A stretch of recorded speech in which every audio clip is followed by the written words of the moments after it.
All right, so it looks like we're live here inside the Bullets Wrestling Room for the preview of the Centennial Conference Championship set for Saturday. And with me here today from the Bullets Wrestling team are junior Noah Malamut and junior Quinn Merrigan. Noah from Brooklyn, New York, and Quinn from Canton, Massachusetts, right? Mm-hmm. And a Patriots fan, I assume, right? Mm-hmm. So you can see the glow coming off Quinn right now from the Patriots win this past weekend.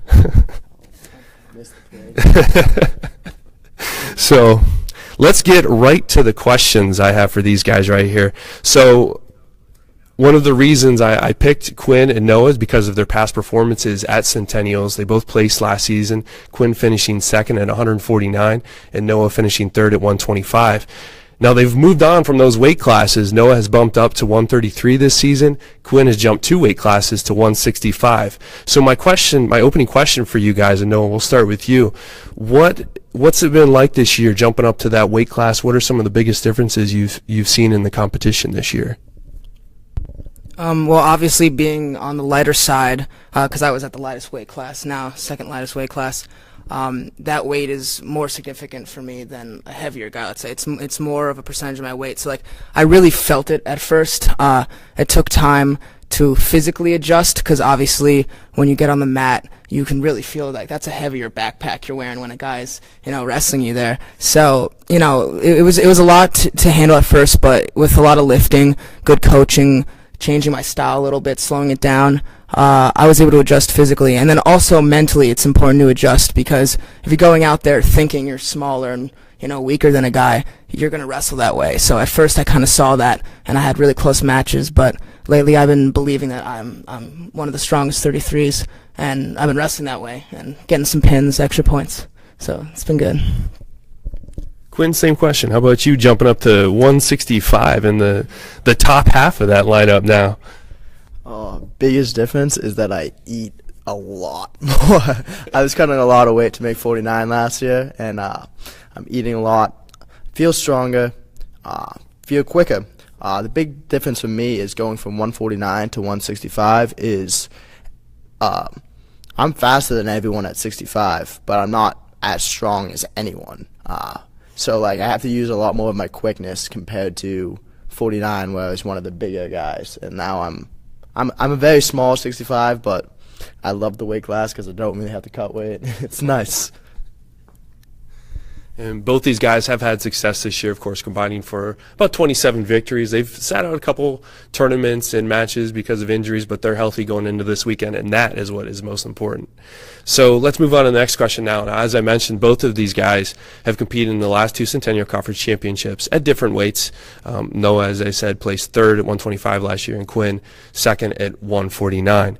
So now as freshmen, when you guys came into the postseason, didn't have a lot of success. I think you went 2-0 at conferences 2 years ago. Quinn, you won one of your 3 matches, lost your 3rd match, I think, in sudden victory in double OT. So, but last year, you guys had a really good, successful run at conferences. What were some of the biggest differences going from your freshman year to your sophomore year?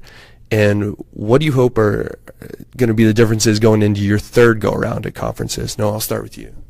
Well, for me, I think it was the strain that a college season puts on you. In high school, all the matches I had were usually pretty quick pins. Wasn't really sacrificing any health. It wasn't a strain on my body until you get to nationals in high school. But in college, every match you wrestle from it's a really long season, October to March. Every time you step on the mat, you have a grind. Your body's at risk, possibly injury. So I feel like by the end of my freshman year, I did not feel healthy. My body hurt, whether it was injury or just soreness. I kind of checked out early, it felt like. And, once you're physically not in it, then mentally, that's going to go next. So freshman year, I just feel like the strain of that much time being competitive took me out of it. While last year, feeling the disappointment of not being ready to go the entire season just drove me to push through that. I was also more adjusted to it, and it was just easier to do the second time around because I knew what to expect. How about the 3rd time? This time I'm feeling good. I've had some injuries this year, like you said, but I'm feeling good. I'm doing what I have to do to get better. I've been sitting out some practices, but today's actually going to be the first day, and a couple practices I'm back. So hopefully today goes well. We'll see how it goes. But yeah, I think I have a real tough bracket this weekend. But I mean, you got to wrestle every guy the same. So we'll see what I do. Quinn, how about you? Well, the biggest differences on conferences is every one of your matches is going to be close because everyone has film on you. Everyone's wrestled you. The coaches know you. I think that your sinus coach knows me by name and has a strategy for that. Every single wrestler does against me every single time I wrestle your sinus, no matter what it is.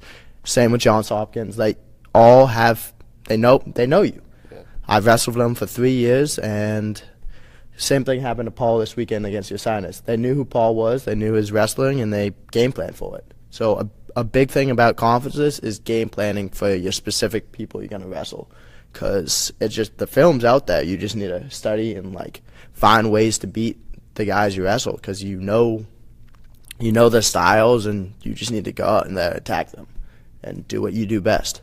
So that was one of the main differences is my preparation for conferences. So, well, enough about you two. Let's talk about some of your teammates here. We've got 8 other weight classes. Quinn, we're going to start with you and the heavier guys, if you will, the guys going at 74, 84, 97, and, of course, heavyweight. You mentioned Paul. So let's talk a little bit about, those 4 guys starting lineup. We've got Dan Ebert coming in at 74, sophomore transfer. We have Austin Roscos, who's bumping up some weight classes. He's been hanging in there at 84 this year. Cam Stoops, the senior, at 97, and, of course, Paul at 285. What do you like heading into this weekend? What you've seen from those guys? Are those guys ready to go this weekend at conferences? I believe all except Paul will be first-timers competing at conferences. Mm-hmm. Well, conferences is a shock to the system because you've seen everyone. I know a lot of those kids have a lot of revenge they want to take because the conference matches are always close, and sometimes they go either way. And I know Stoops has had a lot of close matches in conferences that he lost, but he can win. So I think Stoops is a big dark horse to place at 97, and then Paul wants the conference championship bad. He didn't win it last year, and he wants to get to the finals, and he wants that title. And then Roscos actually started the season at 57, and he's ending it at 84, which is jumping up 3 weight classes in season, which is crazy. He's a tough kid. He's one of the toughest kids on the team. He has a lot of heart, so I have all my confidence in him doing well. And Ebert only has, I think, 1 or 2 conference losses, so he's beat everyone. He just needs to do it, replicate the results. So if he goes out there and wrestles hard, he'll place. Yeah, as Quinn mentioned, Paul was upset. He was undefeated going into conferences last year, and he was upset by the Merchant Marine wrestler in the semifinals. And then he came back and finished in 3rd place. So I'm sure he's itching to get a rematch with Ursinus's Matan Peleg as well, who defeated Paul this past weekend in overtime. So, Noah, same question for you. Talk about your compatriots at 125. We've got Lenny Agazalik, 141, Colin Devlin, 149, Jake Bracken, and 157, Colin Kowalski. Starting with Lenny, I mean, Lenny's a case I'm really excited to see. This is going to be his first postseason, the first time he gets to compete at I don't want to say where it matters most, but I mean that's the mentality I go into it. So I think he's really hungry for it. This is a guy who he really deserves it. I think if not he's one of the hardest workers in the team, and I would say he's the hardest worker on the team. He grinds every position. He grinds every whatever rig drilling. He's putting everything into it. So I think as long as he puts the matches together, he's going to have a really good showing. And I think the whole team is really excited to see it because this is a guy who's deserved it every year. He's been there, just hasn't gotten the opportunity yet. He has a really tough weight class at conferences. I know I was in that weight, and I know some of the guys, and it's going to be really tough. But if anyone can put together a perfect day, I think it's Lenny. And I'm just excited to see his first opportunity to prove it in the postseason. And then 41, we have Devlin, who he's coming in as a freshman. He has a great record. I mean, he had a match against the number 10 in the nation early in the year as a freshman. So this is one of his first matches in college, and he lost by 1 point to a top 10 guy. So I think he and that guy is in our conference too. Drummond, right, from McDaniel. Yeah. So I mean, I would love to see that final if he obviously has to get there first, but I think he will. So as a freshman coming in with a title on your mind, I think that just shows how great he is and how prepared he was coming into college. And then Jake Bracken, Jake was actually used to be at my weight at 33, and he bulked up a lot, put on some muscle, and I think he's wrestling amazingly. I mean, sometimes he will get down himself. Like lately, he lost 3 matches in a row, which never feels good. But I mean, the dude was putting together pins in weight classes where, I mean, 33 to 49, that's almost a different sport at that point. That's like an important cutoff where the style changes, and he's really been putting it together. And I think he could place. He just has to believe it. And he has that headlock, so I think he could surprise anyone. And he placed last season too. I believe he placed 4th. Yeah. 41. Was it 41? Yeah. And then Kowalski. I mean, I've never met a guy with this mentality. He has 2 losses on the season. I think he 18-2, something like that. 18-2. But those 2 losses came at the hands of like D1 guys. So I mean, you can't really blame him for that. But yeah, he's undefeated in D3. And I mean, his mentality, I think that sets him apart. Is obviously he's incredibly athletic, knows the sport. But it's just he goes in every match like he's the best. If you hear him talk, when he wins, he's not surprised. And I would say when he loses, but I don't really see that often. But I don't know. I just feel like he knows in every position he's the best. So why shouldn't he win it? And I think that's what sets him apart. So I mean, this is the first year where we really have like a lineup with no holes in it, really. And I'm excited to see, obviously the individual results, but when that comes together, I think we're going to do big things as a team, which I'm sure you have questions about. Yeah, and that leads perfect segue into our next question, which will be more about the team stage. Obviously, wrestling, sometimes it feels like an individual sport when you're out there each and every match, but there is a team result too. And last year, these guys finished 3rd in conferences. It was best finish for the program in 16 years. What do we have to do to maintain or even improve that this year? Who wants to go first? Quinn? Just every guy needs to wrestle their match, their job. Quote on the Patriots, do your job.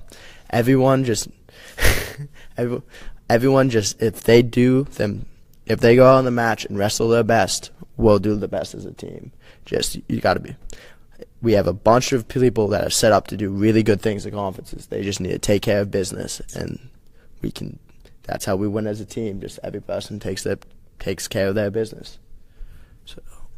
Anything to add? No? Yeah, a little bit. I would say, I mean, it's important to note that your sinus wasn't in the mix last year, and they didn't show up to conferences because of some, I think, skin infection on the team or something like that. Weird wrestling stuff. And so I think that's important because obviously having a whole other team and such a quality team is going to put more pressure on some of us in some ways, but also it will give us an opportunity to get more points. There's going to be more guys in the brackets, and that's just more points up for grabs. But I think the most important thing is to realize that focusing on yourself, although it seems selfish, we win as a team because the individuals win. And individuals win because of small moments within the match where you put points on the board. So I think if we each focus not even on just individual matches but individual moments, and we win every inch, every battle, then that it gets bigger and bigger in the perspective of things, and eventually gets the perspective of a team title. So it's a tall order, but I think we can do some special stuff this year. Some deep stuff, Noah. That was great. Well, guys, that was really great. Thanks for joining me today. Again, this was the Centennial Conference preview for Gettysburg College Wrestling. The Bullets compete this Saturday. It's at Stevens Institute of Technology. Opening bouts are slated to begin at 10 a.m.